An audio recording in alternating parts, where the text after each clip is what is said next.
দোস্ত, এভাবে আর কতদিন একা থাকবি? এবার একটা বিয়ে কর। ধুর, তুই আগে কর। আমি তোর বিয়েতে পেট ভরে খেতে চাই। না, তুই করবি। চল, টস করি। যে হারবে সেই বিয়ে করবে। হাল্ক একটি কয়েন বাতাসে ছুড়ল এবং জিতে গেল। আমি জিতে গেছি, তার মানে বিয়েটা তোকেই করতে হচ্ছে। দোস্ত দেখ, ওই যে একটা মেয়ে যাচ্ছে। আইডিয়া পেয়েছি। আমি গিয়ে মেয়েটাকে ডিস্টার্ব করব, আর তুই হিরোর মতো এসে আমাকে পিটিয়ে ওকে বাঁচাবি। বলিস কি? হ্যাঁ, মেয়েটা তোর প্রেমে পড়ে যাবে, তোদের বিয়ে হবে, আর আমি দাওয়াত খাবো।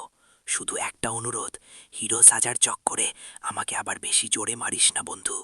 ঠিক আছে বন্ধু, তুই যখন বলছিস। রেডি তো? গরিলা মেয়েটির দিকে এগিয়ে যাচ্ছে, আর হাল্ক কলার উঁচিয়ে তৈরি হচ্ছে। গরিলা মনে মনে, আজ আমি মার খাবো, কাল তুই বিরিয়ানি খাওয়াবি।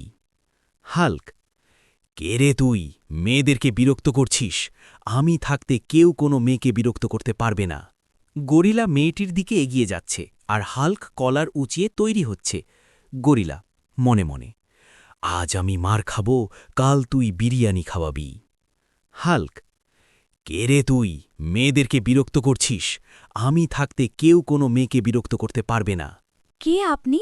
আপনাকে অনেক অনেক ধন্যবাদ। আজকে আমি আপনার জন্য বেঁচে গেলাম ওই শয়তানটার হাত থেকে। আপনি অনেক ভালো মানুষ। আমি কি আপনার নাম্বারটা পেতে পারি?